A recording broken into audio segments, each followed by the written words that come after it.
കൊച്ചേട്ടന്റെ കത്ത്. സ്മരണ വേണം മക്കളെ, സ്മരണ.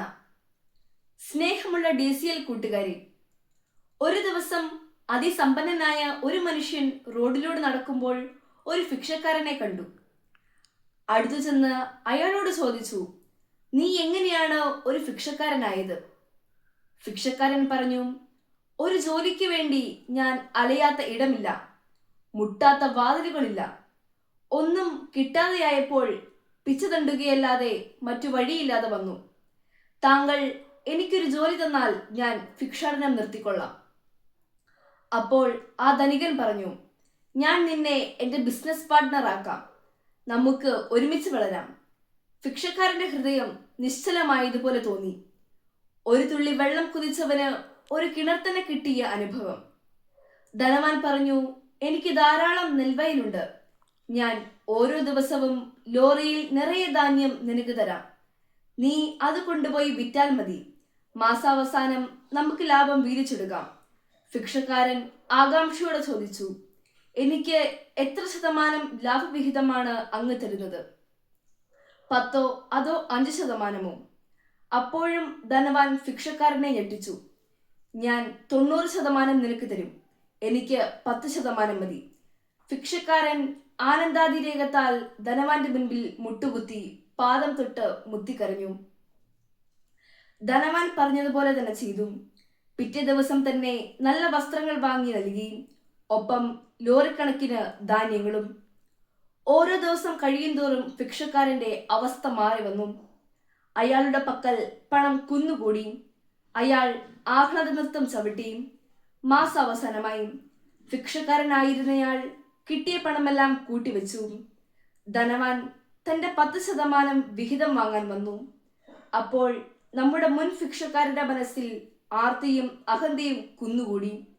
അയാൾ ഇങ്ങനെ ചിന്തിച്ചു, ഞാനല്ലേ രാപ്പകൽ അധ്വാനിച്ചത്, മുതലാളി ഒന്നും അറിഞ്ഞിട്ടേയില്ല. എൻ്റെ വിയർപ്പ്, എൻ്റെ കിതപ്പ്. അതിനാൽ മുതലാളിക്ക് 10% എന്നല്ല ഒന്നും കൊടുക്കേണ്ട ആവശ്യമില്ല. ആ ധനവാൻ വന്ന് അവന്റെ വാതിലിൽ മുട്ടിക്കൊണ്ടേയിരുന്നു. എന്നാൽ അവൻ വാതിൽ തുറന്നില്ല. പ്രിയ കൂട്ടുകാരെ, നമ്മളും പലപ്പോഴും ഇങ്ങനെയാണ്. 2026 എന്നൊരു പുതുവർഷത്തിലേക്ക് നമ്മൾ കടന്നു കഴിഞ്ഞു. നമ്മൾ എങ്ങനെ ഇതുപോലെ വളർന്നു, നമ്മൾ എങ്ങനെ ഇന്നുവരെ എത്തി എന്ന് ചിന്തിച്ചാൽ ഈ കഥയുടെ പൊരുൾ ഉള്ളിൽ തെളിയും. ഈ ഭൂമിയിലേക്ക് മനുഷ്യരായി പിറന്നപ്പോൾ നമ്മളും ആ പിച്ചക്കാരനെ പോലെ തന്നെ സ്വന്തമായി ഒന്നുമില്ലാത്തവരായിരുന്നു. പൂർണ്ണമായി മറ്റുള്ളവരെ ആശ്രയിക്കേണ്ടവരുമായിരുന്നു.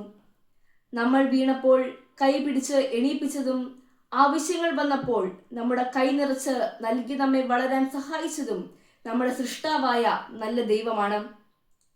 നമ്മുടെ സ്നേഹസമ്പന്നരായ മാതാപിതാക്കളിലൂടെയും സഹോദരങ്ങളിലൂടെയും അധ്യാപകരിലൂടെയും കൂട്ടുകാരിലൂടെയുമാണ് ദൈവം കാലാകാലങ്ങളിൽ നമ്മെ പരിപാലിച്ചു വളർത്തിയത്.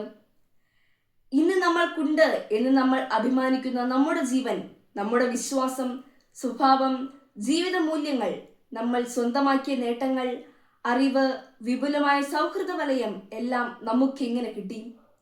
എല്ലാം നമ്മൾ ഉണ്ടാക്കിയതാണോ? നമ്മുടെ ഈ ശരീരം, സുന്ദരമായ മുഖം, വിടർന്ന മിഴികൾ, തുറന്ന പുഞ്ചിരി, നമ്മുടെ വിവിധ കഴിവുകൾ എല്ലാം ദൈവം ഈ മർത്യജന്മം നമുക്ക് നൽകിയത് മാത്രമല്ലേ? അതേ കൂട്ടുകാരെ, നമ്മെ നാമാക്കാൻ ദൈവത്തിന്റെ പ്രതിനിധികളായി നമ്മുടെ ജീവിതത്തിലേക്ക് വരുന്നവരെ നമ്മൾ മറക്കരുത്.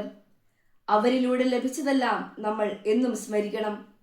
പുതുവത്സരത്തിൽ നമ്മുടെ ജീവിതത്തിന്റെ 10% നമുക്ക് മറ്റുള്ളവർക്കായി മാറ്റിവെക്കാം. അങ്ങനെ ദൈവത്തിന് എന്നും നന്ദി പ്രകടിപ്പിച്ച് ജീവിക്കാം. ഏവർക്കും പുതുവത്സരാശംസകൾ. സ്വന്തം കൊച്ചേട്ടൻ.